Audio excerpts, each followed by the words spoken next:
ये क्या कर रहे हो भद्रभट्ट? आचार्य, आपसे जो ज्ञान प्राप्त हुआ है मैं उसे लिख रहा हूं। किंतु आचार्य, एक प्रश्न रह रहकर मेरे मस्तिष्क में उभर रहा है। क्या इस सारे ज्ञान को प्राप्त कर आज चंद्रगुप्त इस अभियान में विजयी हो पाएगा? क्या सफल हो पाएगा वो? मैं एक गाथा सुनाता हूं तुम्हें। एक बार मार्ग में एक विषैला बिच्छू देखा जो नदी के पानी में डूब रहा था। ब्राह्मण उसे बचाने के लिए पानी से बाहर निकाल लेता है। बिच्छू उसे डंक मार देता है। ब्राह्मण को पीड़ा से तड़प उस बिच्छू को छोड़ना पड़ता है जो पानी में फिर से जाता है। उसे मरता देख ब्राह्मण उसे पानी से बाहर निकाल लेता है। बिच्छू फिर से उसे डंक मार देता है।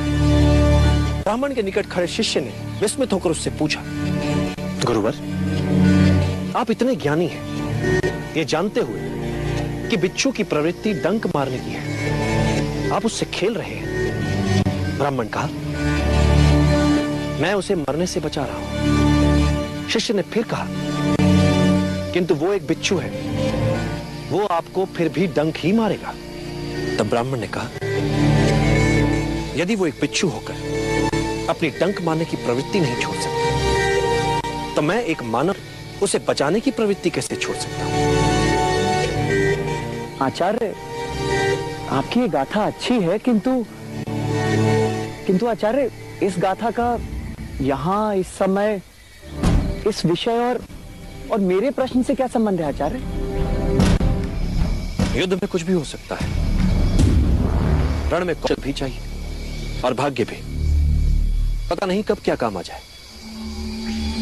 चंद्रगुप्त के आचार्य होने के नाते मैं जो कुछ जानता हूं प्रकृति के माध्यम से चंद्रगुप्त तक पहुंचाने की चेष्टा करता हूं।